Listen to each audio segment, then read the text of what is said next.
All right. Hello, everybody. Welcome. It is Wednesday, and you know what that means. It is time for our Wednesday weekly advocacy update. I'm Chris Kiley, the Associate Director of Texans for the Arts, and I'm here with my fearless leader, Ann S. Graham, our Executive Director. And today we are joined by Meghan Wells, the Cultural Arts Division Manager for the City of Austin in the Department of Economic Development. Ooh. So I got that. So It's a we're here mouthful. with Meghan. So today we're going to be talking more ARP stuff. And without further ado, I'm just going to throw it right to Ann today because we have a lot of great stuff. Ann? Great. Thank you as always, Chris. I really appreciate it. And thanks for getting the mouthful of an introduction of Meghan, because it's always a one to share. So before I pass it along to Meghan, we'll be talking about the American Rescue Plan. Just a shout out that most of you are probably aware that tomorrow, July 8th at 10 a.m. starts a special session with the Texas legislature. Today, Governor Greg Abbott to send out a proclamation that outlines, I think there's about 11 different issues that will be formally brought forth as part of a session. So any legislation that comes out of this session, appropriations, bills, will have to be directly connected to what the governor has chosen as the topical issues. Those particular issues are things that were left hanging and unfinished business in the legislature at the end of the session, including issues around bail reform, election integrity, border security, social media protection, Article 10, which is the funding of staff for elected officials, transgender sports participation issues, critical race theory and education issues, and appropriations as related to cybersecurity, foster care, property tax relief. So very sort of broad strokes, some very specific bills as well. So we'll be watching that unfold. A special session can last up to 30 days, does not have to run for the full time. We'll have to watch what pace it starts with literally tomorrow morning and what that face looks like in terms of the legislature, how quickly they move forward on these issues. So we'll be watching that and important decisions. And we also know there will be another special session sometime later in the fall, September/October, to be determined. And that will be dealing with redistricting, the redrawing of election and legislative districts, pending the release of the census, the U.S. Census data, in addition to American Rescue Plan allocation of funds. And speaking of ARP, or American Rescue Plan Act, which is ARPA, we're having another guest here today, which is Meghan. And in the past weeks, we've been bringing forth different representatives, small communities, large communities, to talk about how they are approaching asking their municipalities for American Rescue Plan dollars. As we have said, these dollars, the bill was originally signed in March by President Joe Biden and is meant to help restore our communities back to economic and cultural vibrancy and health, and also to address first and foremost equity and access to resources. And with those two allocations, the arts fits in very beautifully to these issues and certainly can show economic loss, which is one of the criteria due to the pandemic, and also the relationship to the tourism, travel, and hospitality industry, which is one of the hardest hit, if not the hardest hit industry, as identified by both the comptroller in the state of Texas, as well as the US Treasury in their analysis of economic fallout due to the pandemic. So we are aligned to approach our municipalities to try to secure money. This is not a grant program.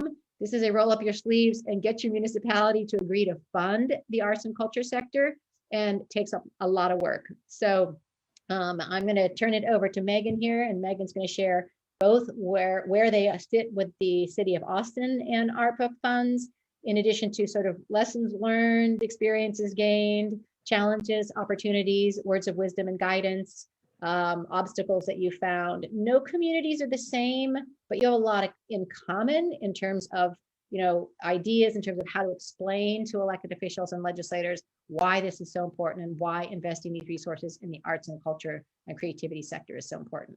So without further ado, Meghan, I'm going to pass it over to you. Thanks, Ann. Yeah, you said it.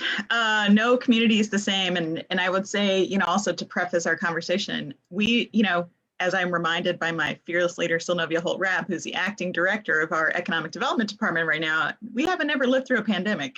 And so we are making the sausage and living it and eating it and trying to get everyone fed at the same time. And it is tough work. But I will say from Austin's perspective, we really try to be proactive, to be well poised to make a cogent argument to our city council, who ultimately are, sort of the arbiters of how our funds are allocated. And so back in March, we put together, and this, and I say we because it takes a village to put all these kinds of requests on the table. I was part of an internal team, a city team within the economic development department that, brought together a whole lot of different voices from across the city system to put together an ask for city council to consider. And arts and culture was very much integral to the way that this ask was being made. Just as because, it's such a catalyst in our community, it's such a catalyst in many communities, and it's been hit extremely hard. First to be hit, last to recover.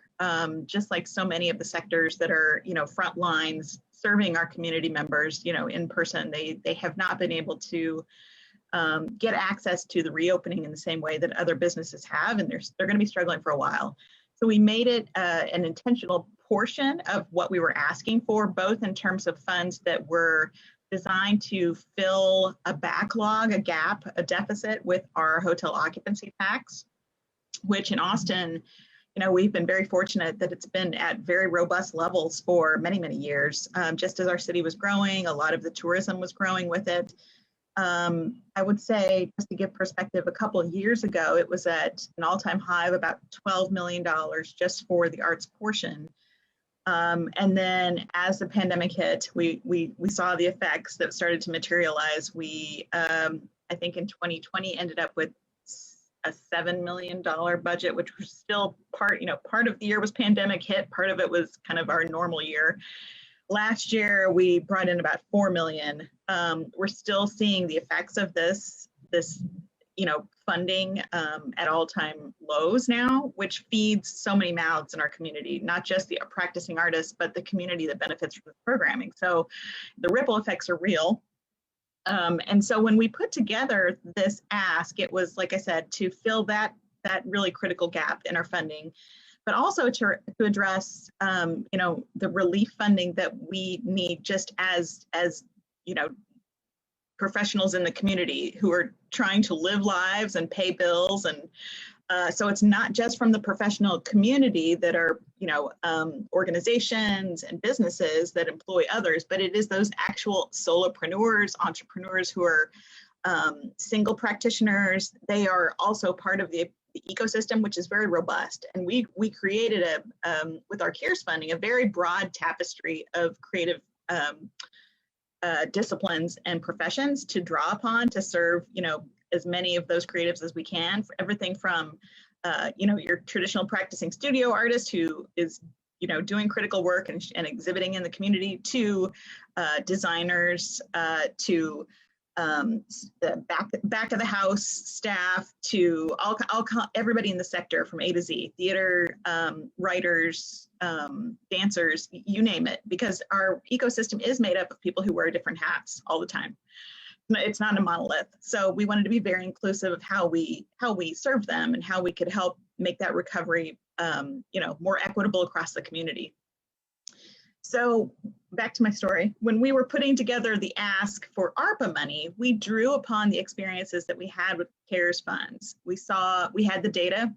We knew that we were only able to serve, in the Creative Worker Relief Fund. I think we had, if I remember right, I think we had about 3 million to get out the door. I think that's right. That may be right. But we had an ask of 10 million from our applicants. So we know we were barely scratching the surface with our being able to serve that need with these federal funds. We knew that it was going to continue. So when we put together the ask for the ARPA money, we knew it had to be more robust. We had to learn from the past. We had to learn from what didn't work as well as we wanted it to the first time. And we had to anticipate the needs that would come forward next. So we thought we were being very proactive. We were. So back in March, we put together an arts and culture ask in the neighborhood of, I think it was 20 million in that first draft. Of course, council has their purview. They have lots of various needs that hit their ears and eyes and hit their offices all the time. And we know that those needs, those priorities are really hard to balance. And so they came back and they said, we have a list of priorities that we want you, and you meaning city staff, to address in another, kind of updated plan. And, first and foremost on the docket, at least locally here, is homelessness, which is, a very pressing issue that council is trying to wrap lots of support around. There are also things, childcare, housing, food security, all the things that make a society run, that keep people living lives. They're all important. So it's hard to make a case that arts and culture should be there sometimes, because we look at these critical functions of a city as the lifeblood of what keeps us, as humans alive. But I would push that arts are probably the single most pressing human issue that keeps us feeling like we're connected to each other. So we made both a qualitative argument for the quality of life that our arts and culture provides, but there's also an economic argument. It drives tourism. It drives the spending, the tax that we collect in our cities. It drives all kinds of economic impact studies that we can cite. Americans for the Arts did a lot of work on the impact that we drew from. We had some local numbers. We always wish we had more data, but it really helped to make the argument. We packed it into the ask, and in our case, it was several discussions at the council level. But what I think really also made a huge difference ultimately was the advocacy that our city council appointed commissions took on. They were very vocal. They themselves had a lot of robust discussion in their public meetings with community, with each other, with staff, as to how to best support the asks that staff had put forward, and also make their own cases for how arts and culture needed to be at the table, just like any of these other civic needs. And so they were a very important part of this advocacy to make the personal connection that we as staff can't make, and also make those stories come to life. These are real life, storytelling is a part of any advocacy ask. And so they were really putting the faces and the names to the people in the community who were suffering, who needed this relief, to continue to live and breathe and contribute to our city. And so they were very instrumental in keeping the arts and culture voice at the table, keeping it on the radar, making the case so that it didn't fall off, didn't sort of get brushed to the side. And I would say that anybody who has an advocacy mechanism like that in their city, if there's an appointed board, if there's an active citizenry group that can help push along with a single voice, that kind of advocacy effort, then that really helps to make it sort of a 1-2 punch. It's working in tandem with what your city staff is doing to make the case, but it's also from a very real community grassroots level, making sure that they understand that these are the people that are represented at city council, and their voices should be heard just as loudly as any kind of staff request that's made. So ultimately, and I'll pause for any questions that you might have, Anne, as I kind of wrap up, but ultimately the ask that we put forward was tempered, and I would say we asked for 20 million over 2 years. We didn't end up with that much. We ended up with about 12 million for the arts and culture, which nothing to sneeze at. We'll take the funds. We will use them well. They will all be spent. But I think that there's more work to be done, and we're identifying lots of other ways that we can fill in where those federal funds may not have manifested. But right now the need is so great. That I think that's just part of the puzzle, is that there's just not enough money to really go around. But we did feel like in all of the efforts that there was a lot to be gained by at least having the arts and culture voices be heard. It came up in the dais several times with council, So it was not something that, like I said, got brushed under the rug, but it was very much part of their deliberations. So we feel fortunate that we were able to keep it, at a pretty high level with their council dialogue. Mm-hmm. Well, I applaud you. I applaud the village that made it all happen. You're a unique example from some of the other presenters, as is you're in a municipality, right? You are a municipal employee, yet you still have the capacity and the pathways with which to be able to speak up and which to mobilize your community.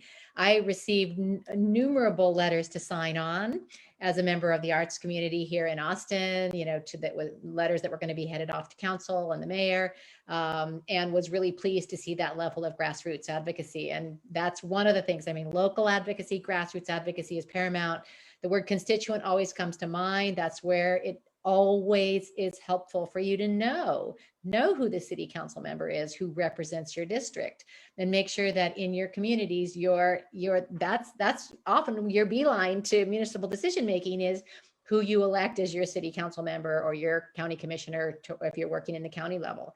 So, that's really important. I think the other thing that comes to mind, there's already, I think, now that if you don't have to have your masks on, now that there's more, people are sort of they're going out to restaurants again, you're going to the movie theater, we're on this cusp of really sort of feeling like, okay, there's some normalcy here.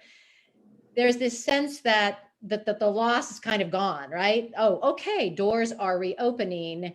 But I think this is part of the hidden thing that you were mentioning, Meghan, and that is that kind of like a restaurant, you don't just open the door that's been shuttered for a year and a guest comes in, walks in, and has a table and has a beautiful meal, right? There's the stagehand, there's the rent you have to turn on, there's the AC you have to pay for, there's the play that's being written, there's the actors and dancers and musicians that have to rehearse to be able to put on the play. There's all the layers. There's the staffing that sells the tickets. There's you name it in the performing and or the visual arts. There is all the infrastructure that has to be economically restored. Some organizations have gotten PPP and some of them have gotten unemployment. Some of them are going to get SVOG, the Shuttered Venues Grant, but these are not making up for the shortfall. And so we have this kind of conundrum of wanting to look like we're back. Hey, we're back, come buy tickets. Our seasons are going to be opening up this fall. This feels so good to be back, but not back without great difficulty and still at ongoing loss, whether you're that individual artist or whether you're, an iconic institution or whether you're, a medium-sized organization. So it is this balance that we have to sort of help communicate and find the right language when meeting with our elected officials. Is we want to look good, and we are, and we're moving forward, and we've learned from what it's like to live a virtual world for a year. So glad to be back together in person, but it's not without, we need this investment.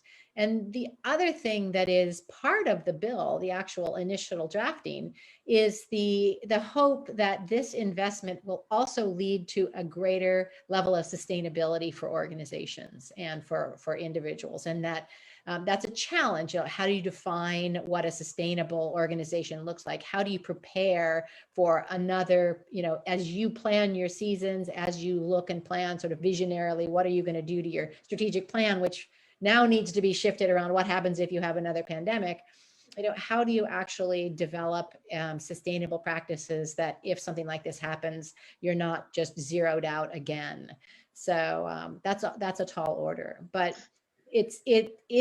there is a lot of money being distributed, the $1.9 trillion getting to the state of Texas, which then again has about 6.7 million at the state level. And we will be putting together a request at the state level. Another 10.4, I didn't mean million, billion, 10.4 billion going to the municipalities over 50,000. So it is a lot of money, but that also brings with it, well, there's a lot of money and there's some big needs we haven't been able to do, and now we're able to do them. And the arts, that's where you've just said, Meghan, you need to be in there because we are part of the cultural ecosystem, the economic ecosystem, and community and public health ecosystem. We really are part of that. You touched on so many good points, Anne. I mean, when those letters went out from organizations to their patrons, to their donors, to their ticket holders, to their supporters, it was not lost on council how that reach affected so many people in their individual districts, and the organizations who had a working relationship with those council members were able to say, hey, so and so, hey, council member, hey, staff in that council member's office, hey, you know me, you know the work that we're doing for the community. Here's how we fit into this framework, and it's so immensely important to have that ask be made by constituents that are represented by in city government. People say that Austin is terminally Democratic, and it is true, because the voices that are heard, do receive, so much, sort of the credence is there, the civic trust is there from our representatives to their constituents, and it's so important to have that voice be heard by the people who are on the ground experiencing, what's happening. And like you said, there's so many pieces of the puzzle that are in the works. The ARPA is one source of recovery money that we're trying to leverage. The hotel occupancy tax in our case is going to come back. It's going to come back. The money that we have from the general fund, although small, for our department, is another source. We're trying to tap into the community development block grant money from a federal level that can help stimulate some of the job training aspects. Austin has launched in the last year the Austin Civilian Conservation Corps, which is kind of built on the idea of a works progress administration program that puts people back to work, trains them for jobs. And so we've built in an arts component to that program as well. It's kind of, you sort of have to attack it at various levels and in various ways and at all times, so that if one doesn't pan out the way you think it will, you've got another seed that you've planted to grow. And that just comes from, relationship building, both on the city staff side, at my level, where I have the ability to talk to my peers and say, hey, have you thought about this? I know you're leading the request for this particular pot, but have you thought about the arts, how the arts contribute to that? And also at the sort of the community level, like how these organizations are going to be leveraging each other's strengths and resources is going to be key going forward too, because they've all lost, like you said, they've all lost something, whether it was, their space that was redeveloped or went out of business, or whether it was a theater that had to, go from in-person shows to a virtual. How do they leverage the technology now that they may not have been experts on before? Boy, everybody's gotten good at that. But there's so many things that this community has to bring together in times of need, that it's shown that the resiliency is part of the equation, but it's also just plain hard work. And man, the arts community is nothing but hard workers. So it's not a foreign concept to this community, but it does weigh on you over time. And that's where, I just hope everyone is taking a deep breath and remembering that, health is important too. And, how can we build in, just the ability to rest at some points too? But that's me going on another tangent. But we've been towing that line in so many different ways for so long. Yeah, friendly reminder. Two other little things that I keep thinking about. One is we hope that there will be an additional federal bill on infrastructure. And it's still in the works in Congress in DC, and is smaller at the moment than anticipated by the president or what he would like. But those infrastructure dollars will likely come in some way, shape, or form over multiple allocations. And hopefully those will be funds that might be able to be capital expenses. The other thing in this, again, you'll hear me harp on this with every advocacy training that we do, and we just mentioned it with City Council. As we approach our statewide elected officials, our state representatives, and our state senators, having that relationship with your local, the one who represents you, is also vital. As we go to the Texas state capitol and the legislature to meet with and develop champions, to develop advocacy champions for the arts, it sure helps if we know them, have direct contacts, have constituents in the room. So never underestimate your role as an individual person to reach out, to meet the staff of your elected official, your state senator, and your representative. They live in your community, they know your community, they grocery shop, have the same, send their kids to schools, church, whatnot. They are a part of your community. You also elect them. And do not underestimate the fact that your one voice, you can bring together all your friends and peers, matters. And absolutely. And even if you're not in the room, I've told Anne before, many of these discussions that happened, even at my, level, I was not in the room with the policymakers. I was not putting forward the ask face to face, well, Zoom to Zoom with our council. So I contributed a portion. I certainly made sure that what was in the plan was backed by, the research, the data, the stories, the impact that I could contribute to make the best case we could. But a lot of those discussions happen in, sort of behind closed doors or in rooms where not everybody has the ability to hear what's going on. Making the sausage is so difficult. But like you said, if you can put forward a story or a piece of that really engaging and compelling argument for why the arts and culture are so integral to what needs to be supported in our community, you never know how that's going to show up. It may be something that someone pulls out of their pocket to say, and here's an example of that, and they talk to the, they use that as the platform for how to frame their argument. So just continuing to bring those pieces into focus and having them, be in your hip pocket, whether you have a chance to bring them out or not, is so valuable. So yeah, kudos to you for making that ask again. Our guest last week, who was talking about reaching out to her community in a much smaller community than the city of Austin, had just called me up. We put together sort of an idea of a letter. She went off and ran with it to her mayor and council, and discovered that they were sort of surprised that she was the first person who had knocked on their door with an idea. I mean, they were busy thinking about how are we going to use these monies to, invest in our community. And she's, shows up knocking on the door saying, well, here's a way. So that doesn't mean they're just writing her a blank check, but it means that she got their attention.